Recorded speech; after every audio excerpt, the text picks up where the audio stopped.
All right, this is live. What is this? Hello, friends and makers. Welcome to another evening show and tell. This is our weekly show and tell. We do this every single Wednesday, 7:30 p.m. Eastern Time. This is your chance to show off your swag, your maker, your hacker, your tools, your 3D printed stuff, your electronics, your lathes, whatever it is that you're building. We want to see it. Come by, show it off. We'll have people show up. While we're waiting for people to come in, please mute your mics. And we're going to call in the order we see you. We're going to start with Tony D from Adafruit South, from Northwest. Sorry. Hey, oh yeah, no Where problem. you live again? Hey, Tony.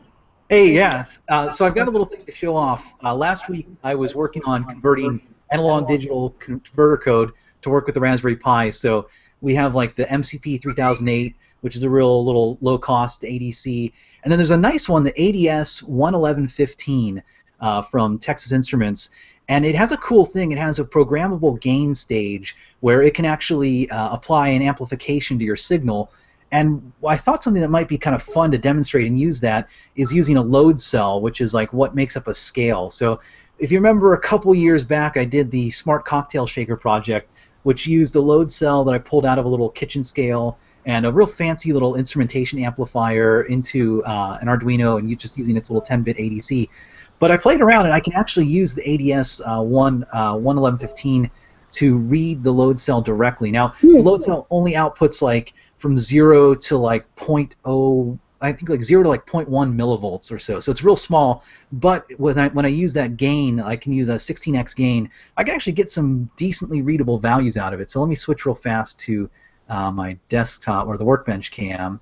So okay, so here's kind of the workbench I've got set up here.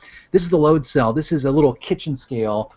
This guy here from Harbor Freight. It's just a little cheap scale, and I pulled the load cell out, which is literally a metal beam with some force-sensitive resistors connected to it. So special configuration, a Wheatstone bridge. So I've hooked it all up here. I have the ADS 111 or 1115 ADC here. It's running with 16x gain, so it's amplifying the signal a lot. And I've got a little web page here that's probably hard to read. You can kind of see the smart scale. 100 grams. Exactly, yeah. And so if I press down on this, oh, looks like it stopped working. So let me. Oh.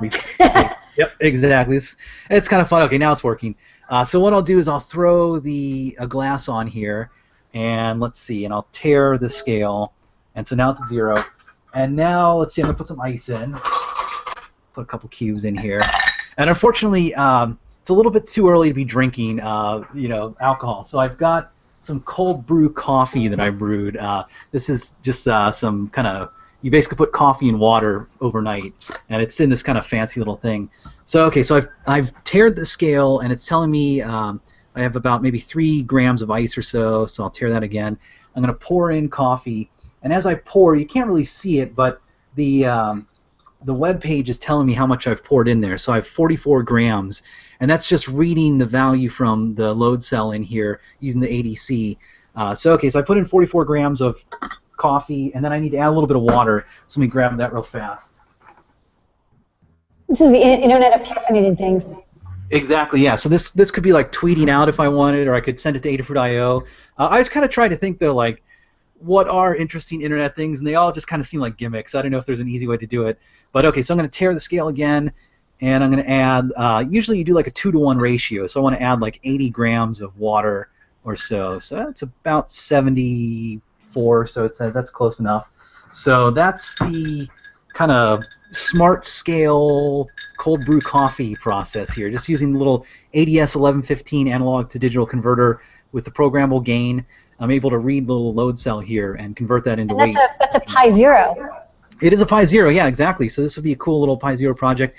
You just need I2C to talk to the ADC, so it's really easy to use and work with things. So if you have an analog signal, like from a load cell, it's a good way to do it.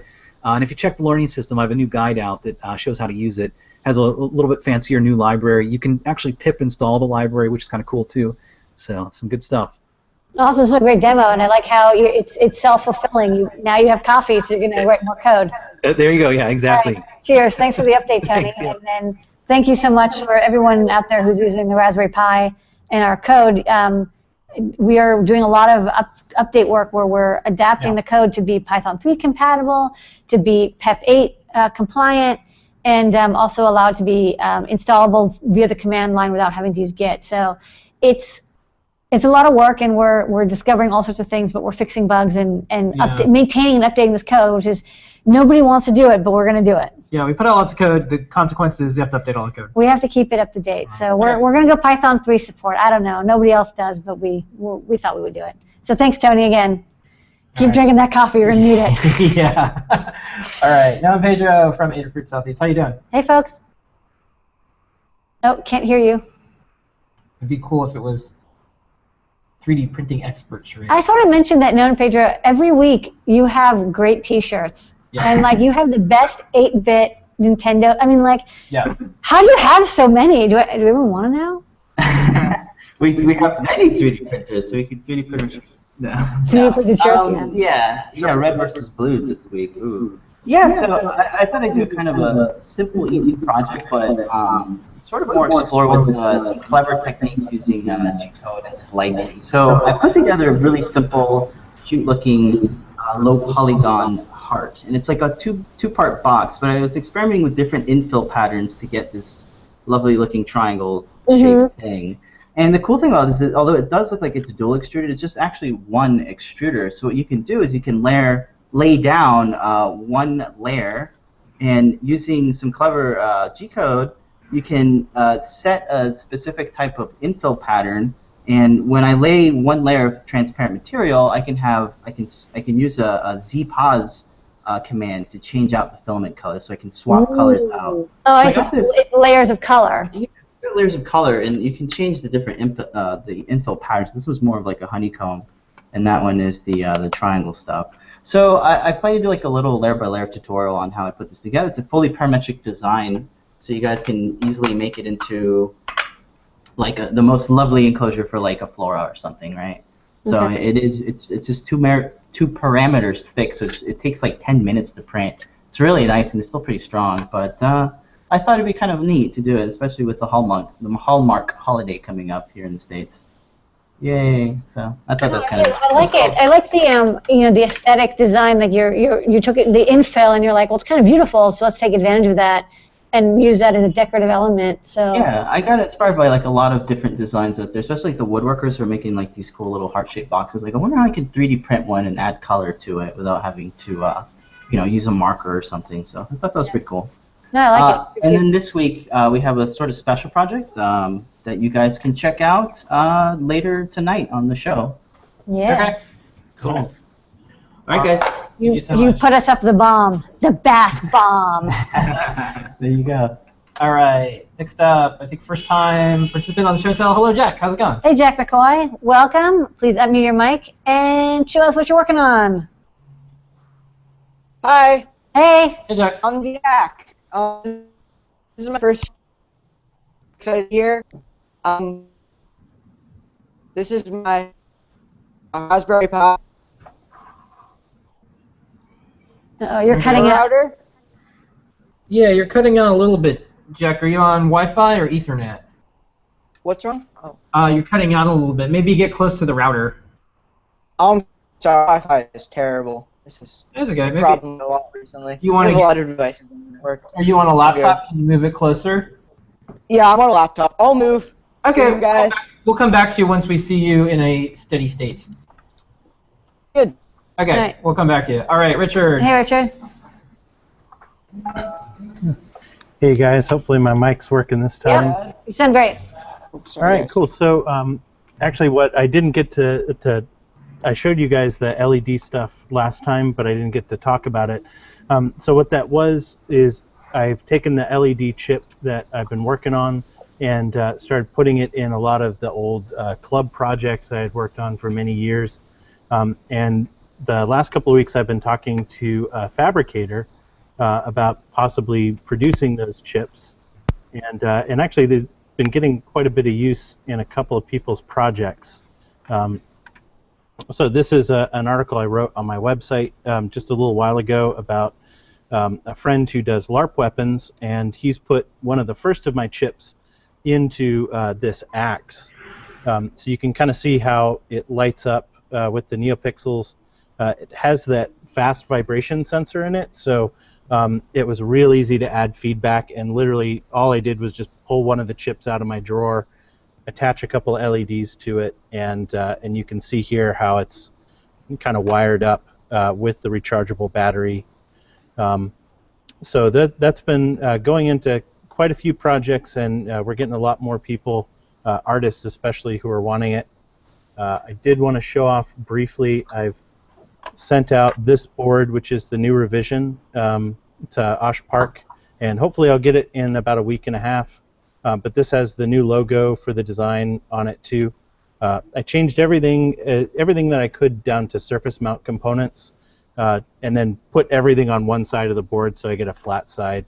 I had one pin free, pin 2 was free, so I put a solder jumper there, and what I figure is, since I want to sell this to people who make clothing, and I figure a bigger manufacturer, maybe they'll want to change the number of LEDs through my program, but then they'll want to lock in that number of LEDs. So I'll probably change the program so when you solder that closed, it doesn't allow you to change the number of LEDs that are used through the program code again, or change the function of the button. I haven't figured out what to do, but since I had that free pin. And then really quick, the next thing that I sent out for is this. This is a NeoPixel sequin design that I came up with. And I think I've shown you guys an early version of this previously. So it has these slots that you kind of thread the wire through to take all the tension off of these solder joints here. It's really good for doing them in strings. This is also a double-sided, so there's a NeoPixel on either side of the board. Previously, I'd have to double back my strips of NeoPixels if I wanted to do something like a scarf or a boa. So hopefully this will take care of that problem, and I'll solder a couple of them up. Okay, well that's awesome. Nice work. And can you email us that LED axe, because I'd love to blog it. That's an awesome axe. Yeah, definitely. I'll message you the link. All right, thanks, Richard. Great to see your update. We're gonna go back to Jack. Jack, how's it going with your? Hey guys, is this better? Yep. Yeah, it's a little better. Okay. Awesome. Yeah, So sure. this is my first show and tell on Adafruit. Super excited to be here. I built a Raspberry Pi Tor router. Oh no. Oh no. Probably. You're de-resing, Jack. Oh, okay. Well, We can hear you. Yeah, It's can just you like hear me? you're a little blocky right now. It's like Okay, Minecraft, well- but with people. you plug it into any Ethernet port, like around the world, anywhere, Starbucks, hotels, anywhere, and you plug it in, and you connect to it. I'm using it for another project, but you plug it, you connect to the Wi-Fi dongle, and it routes you through Tor, all of your browsing through Tor, and so if you have a device that doesn't have an Ethernet cable or anything, you can still use like an Ethernet port to get Wi-Fi, and also your Wi-Fi is all, your browsing and everything is all encrypted through Tor, so it makes so the government and hackers can't like spy on you. It's really cool. That's awesome. That's a great project. That's cool. Nice work. All right. Testing yourself. The only thing that's missing is, as seen on the show and tell sticker. Email support@adafruit.com, and we will send you. Projects go to jackd.com. Oh, just email. Yeah, you can email us at support@adafruit.com. Bye. Okay. Thanks. Okay, Jack. thanks, Jack. All right. Awesome Tor router action. Next up, we're gonna go to Jarrett. Hey, Jarrett, how's it going? Hey, Jarrett. Hello, can you hear me? Yeah. Are you gonna show an ultrasonic backup sensor? I hope we see an ultrasonic backup sensor, Where'd you get that from? because it's written on the gigantic sign It's behind in you. the background. Oh. This is my first time on here, and I haven't done this before, but this is actually my science fair project this year, and I'm presenting it this weekend, so Okay. let me turn it on. So this is something that I've been working on for a while. This is actually pretty bright. What it is, it's built to replace, well, not replace, but for vehicles that do not have like sensors on the back of their cars. It acts as what it does. It's controlled by an Arduino in there, and this is going to be mounted on the back of a car, and then this is going to be in the cabin. I just need to figure out how to like run the wires and stuff.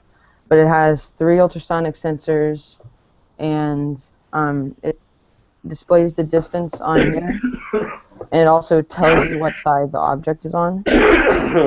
And I use the 16 by 32 matrix that I got off of the Adafruit website, and I made it so I can do like different messages. Like it tells you the distance, the work, and then tells you what sentence, what sensor, and then it can tell you if you're getting too close.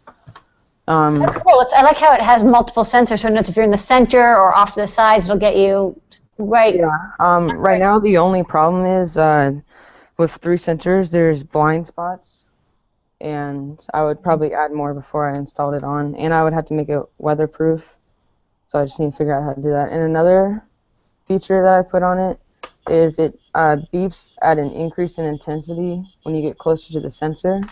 That's sort of annoying, so I'll turn it off. And I also have like help emergency. I just started driving, so I put that on there. So. All right, this is awesome. Okay, I think you'll probably win your science fair if you get a ribbon or something. You deserve it. And well, you at least get a sticker for we're sure. We're gonna get you a sticker. Okay. Yeah. All right. Well, given that I see some trophies and some other awards in the background, I have a feeling that Yeah, that was middle school science fair. That was middle school. You're a high achiever. All right. Well, thank you so much. You're at emailsupport@adafruit.com, and we'll see you on the show and tell sticker. Okay. Next up, we're gonna go to Sean, and then we're gonna go to Bob, and then Adrian. We gotta get out of here pretty soon. So if you can speed round it, folks, go for it. Okay, Sean. All right. Hello again. It's Hello been again. What you got? a while. So last time I was doing a speaker, and that I tried fixing it up again, and something happened. I don't quite know what. But for Christmas, I got the little, if I can get it here without it freaking out, the little stereo board, which is on the right. Mm-hmm. I've been toying around with that because I figured, oh, wouldn't that be nice for like an older vehicle or something where you don't have that kind of auxiliary heads jack in or Bluetooth, but you want to be able to listen to music through your phone. So I'm like, oh, this would be convenient. And I have a little stereo off kind of hiding, maybe if I can, there it is kind of, over here. Wait, no, it's over here. That's more towards my computer. But if it will play, my phone, if my phone, okay, maybe this, one moment. Audio is not being my friend today for some reason. You have to FM transmit it. That's why. Just kidding. Oh, there we go.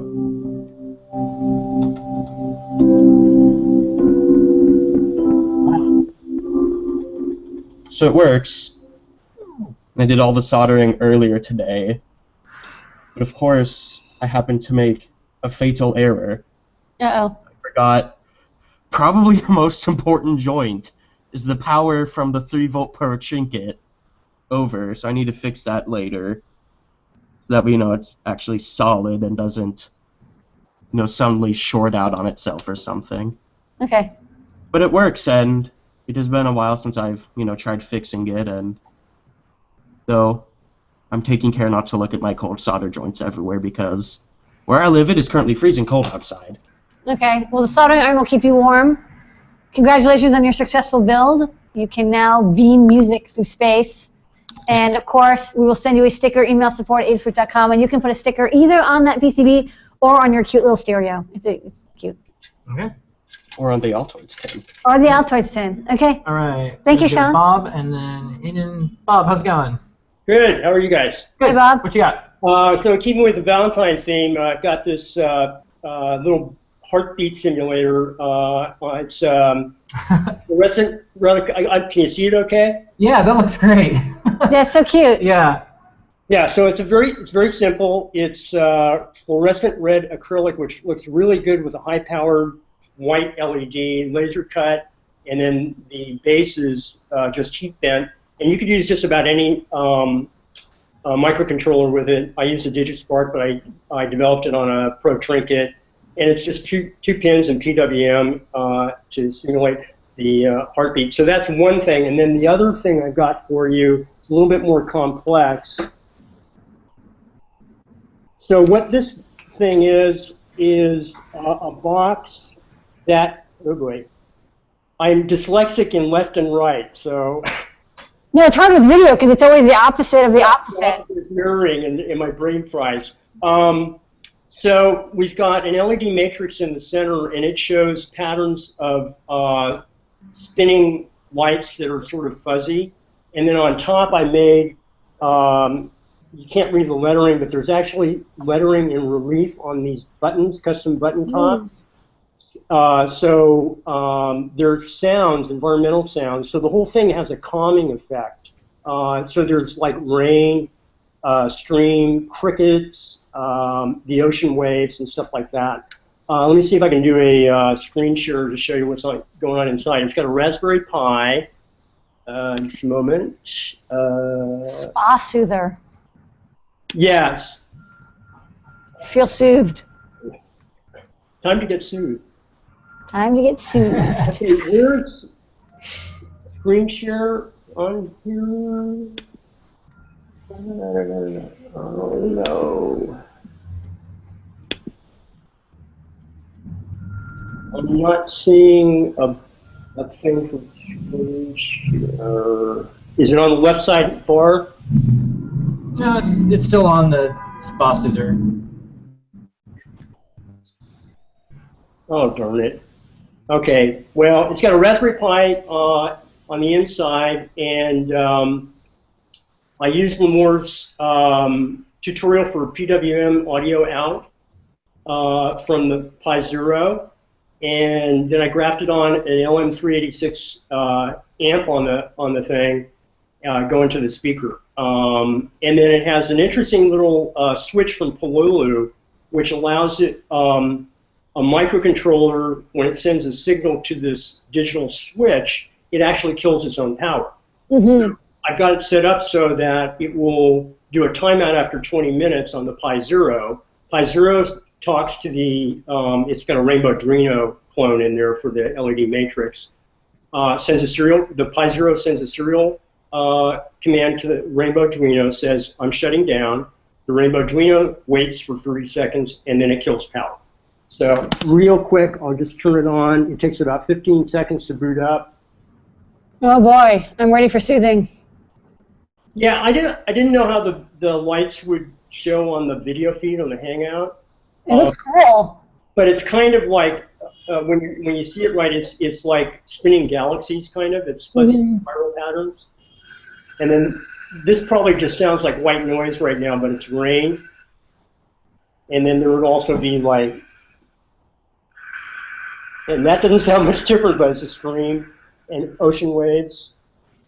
Yeah, I like the LED effect. It's kind of like pulsing and blobbing. It looks cool. Yeah. The diffuser really makes it look good. Yeah. Okay. All right, well, thanks, Bob. I feel soothed. Thank you, Bob. Email support@adafruit.com, and we'll send you a show and tell sticker. I'm going to try to squeeze in two people. Adafruit Star has an excellent project. I know exactly what she's going to show. Do you mind if we? Hello. If we go to Star, and then we'll wrap up at the end with some inflatable robots. Okay. Is that okay, Aiden? Yeah, All right. Aiden said okay. Okay. Hey, Star. How's it going? Hey, Star. Awesome. Hello, everybody. I know that you're pressed for time here, so I'll do a very quick demo. I've been working on this project for about 3 months, and I've got boards back, and I'm very excited because they look really good, and I wanted to show everybody. So I have 3 different boards. This one is the Atari Punk console by Forrest Mims. All of these are board designs by Forrest Mims originally.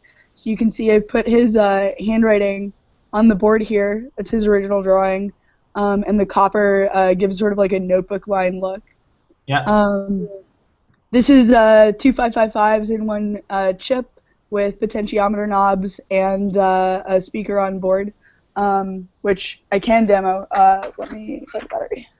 So I've been following this. I actually have this as a draft post because I was watching some of the photos that you've been putting on Twitter, and people were asking what font is that, and you said that's actually his handwriting. This is a really Mims font. This is a really neat combination of a lot of retro and a lot of modern, and you're using Oshpark. This is one of my favorite things I that I've got seen. 2016 is the year of the fancy PCB. This is really neat. So thank you so much for doing this. You're making a piece of history. Live on. It's a dream for me to get to work on this. So yeah, as I like change these knobs around, I don't know if you can. Oh, I guess the microphone's over here. It's doing like percussion noises right now. Live demo. Oh, there it is. Here's something.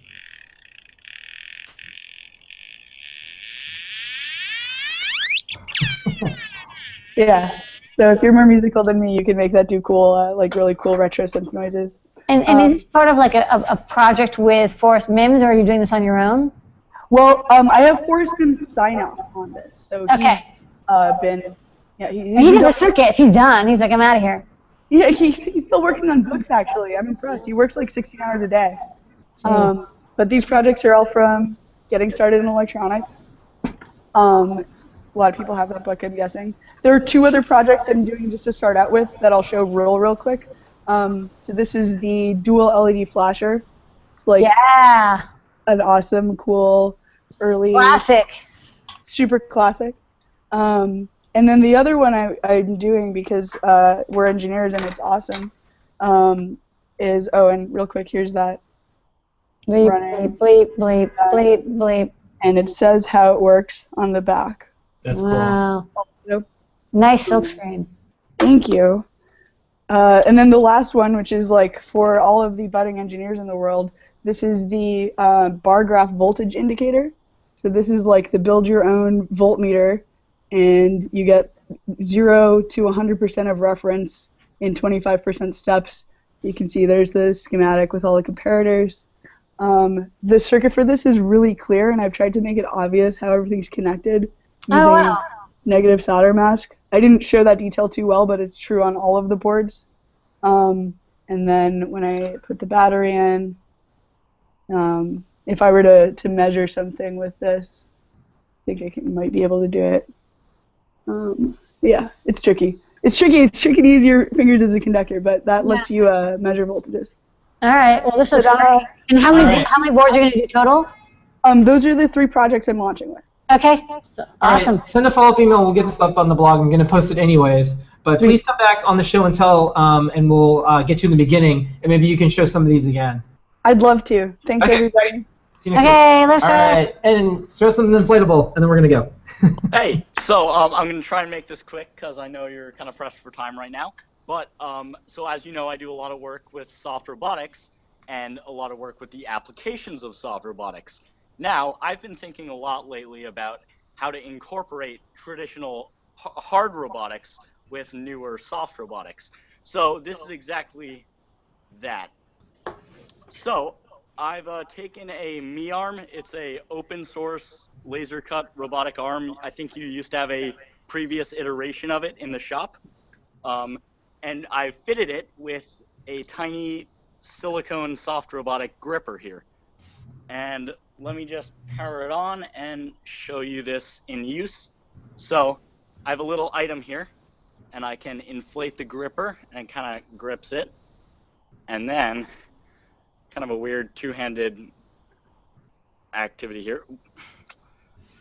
Takes a bit of practice, but you can do a little robot. There we go. Okay, so as you can see, it picked it up. Now, let me move over to the other platform here. Go, go, go, go, go, go, go. And it did it. Yay! We're so proud of you, little robot. So I've obviously combined traditional hard robotics with newer soft robotics in the form of this tiny little gripper that's adaptable. It can pick up a wide range of really small objects. And I have this hard robotic arm here that traditional robotics, obviously motors, hard joints and stuff, and I've, as I said, merged the 2 fields together. Peanut butter and jelly. Thank you so much, Aiden. All right. Well, thank you, everyone, and thank you for participating on the show and tell. We're here every Wednesday at 7:30 p.m. Eastern Standard Time. Don't forget, all participants on the show and tell get a seen on the show and tell sticker. They're lovely so much, stickers. Tony, Star, John, Richard, and Pedro, Jarrett, Jack, Aiden, and we'll see everyone on show and tell in 1 minute. Gotta go. Zoom.